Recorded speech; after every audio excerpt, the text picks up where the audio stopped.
ما تنسوش الكف وكيف نتعامل معه. أول إشي لازم نعرف إنه القحة بتيجي لعدة أسباب ومصادر، من أهمها مشاكل بجهاز التنفس مثل أزمة، COPD، بنيمونيا، عدوى مثل Upper Respiratory Tract Infection، Tuberculosis، مشاكل بجهاز القلب والدورة الدموية مثل الهارت فيلر أو Pulmonary Embolism، مشاكل بجهاز الهضم مثل الجرد، مشاكل Environmental مثل الدخان والملوثات، أو ممكن تكون أدوية مثل ال ACE Inhibitor.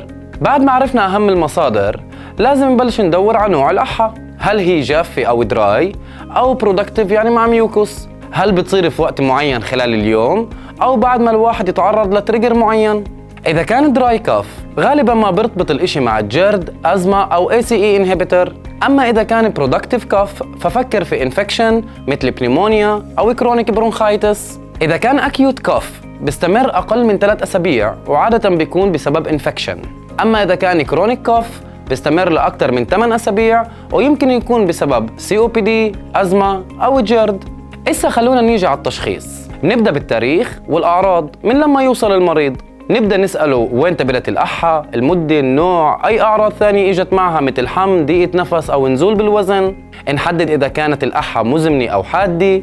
بعدين منروح للفحص البدني أو الفيزيكال اكزامينيشن اللي بنسمع فيه الريات لنتأكد من وجود أي أصوات غير طبيعية مثل خشخشة أو صفير. بعد هيك بنعمل الفحوصات المعملية، بنطلب اختبارات اللازمة مثل CBC، تحليل البلغم، اختبارات وظائف الريات إذا كان الإشي مناسب. وأخيراً نستعمل الإيميجينج مثل الإكس راي والسي تي عشان نشوف إذا في مشاكل بالريات أو الصدر. العلاج بيبدأ على حسب السبب. إذا كانت القحة بسبب عدوى بكتيرية مثل بنيمونيا هذا الإشي رح يحتاج أنتيبيوتكس. أما إذا كان السبب هو فيروس فالعلاج عادة بيكون سوبوراتيف مثل إنه نوطي الحم والراحة. إذا كانت القحة نتيجة أزمة أو COPD المريض رح يحتاج أدوية عشان توسع الشعب الهوائية مثل البخاخات والمضادات للالتهاب. أما إذا كانت القحة سببها جرد فالإشي رح يتطلب عنا مضادات للحموضة. إذا كانت القحة سببها من القلب مثل الهارت فيلر المريض رح يحتاج أدوية للبول لتوسيع الأوعية الدموية أو لتحسين وظائف القلب.